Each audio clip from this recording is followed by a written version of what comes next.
Hello friend, આપનું સ્વાગત છે અંશુ કુકિંગમાં। આજે બનાવવાના છે આપણે માંડવીની ચીકી। તો એના માટે આપણે આખી માંડવી લીધી છે। 300 ગ્રામ જેટલી માંડવીના બી છે। 250 ગ્રામ આપણે ગોળ લેશું। હવે આપણે માંડવીને આપણે શેકી લેશું। ગેસ આપણે ચાલુ કરી દીધો છે।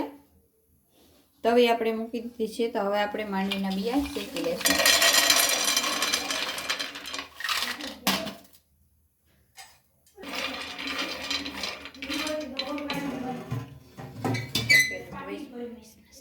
સારી રીતે શેકી લેશું। માંડવીના બિયા આપણે આ રીતે શેકી લેશું। હવે શેકાઈ ગયા છે તો આપણે ગેસ બંધ કરી દઈશું। માંડવી શેકાઈને તૈયાર છે। તો હવે આપણે આના ફોતરા ઉખાડી નાખશું અને 2 ભાગ કરી નાખશું। શેકાયેલી માંડવીના 2 ભાગ સારી રીતે થઈ શકે। તો હવે આપણે આના 2 ભાગ કરશું અને ફોતરી બધી કાઢી નાખશું। 250 ગ્રામ જેટલા આપણે ગળ નાખી દીધું છે। થોડુંક આપણે પાણી એડ કરશું। સારી રીતે આપણે મિક્સ કરી દઈશું।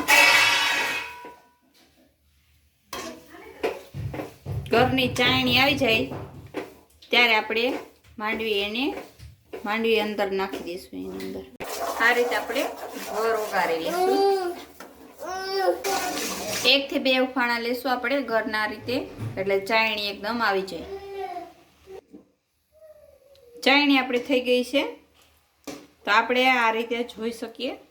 એક પાણીની વાટકી લેવાની, એમાં આ રીતે આપણે જોશું એકદમ આ રીતે જામી જાય છે। તો આપણી ચાયણી થઈ ગઈ છે।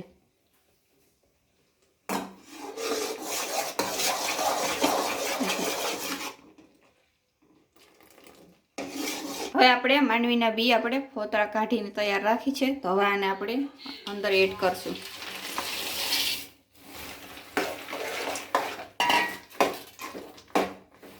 સારી રીતે આપણે મિક્સ કરશું।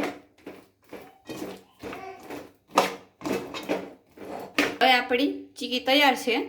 તો હવે આપણે થાળમાં તેલ લગાવીને કાઢી લેશું। આ રીતે આપણે થાળમાં તેલ લગાવી દઈશું।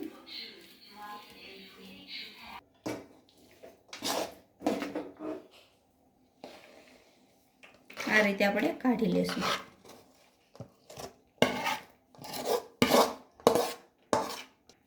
આ રીતે આપણે પાથરી દઈશું।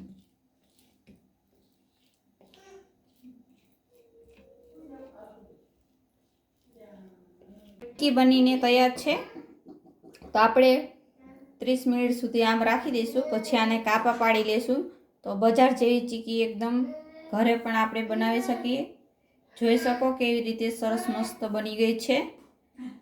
તો આવી રીતે તમે પણ બનાવી શકો।